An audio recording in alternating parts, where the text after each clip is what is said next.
The only time I think he ever made a really, really serious mistake was when he listened to experts on COVID. That was the biggest error of Yeah. his first term. And so the fact that he's not listening to experts now is to me kind of thrilling.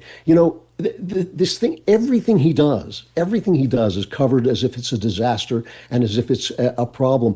And what I think is happening, again, I think this is a failed elite that is basically being thrown quietly, dragged out of power as they deserve, as they well deserve after their failure during COVID, which was one of the biggest failures of a leadership class since World War I.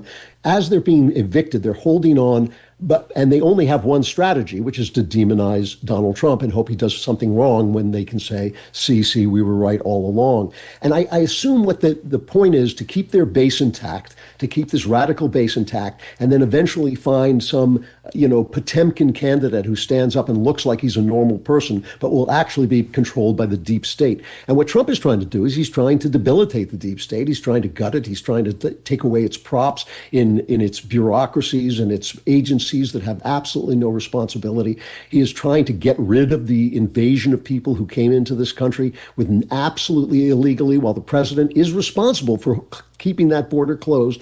And he's trying to change the very nature of a country that has been going downhill for the last several years. And I think when we look over at Europe, I mean, this was to me my favorite moment of the second Trump administration.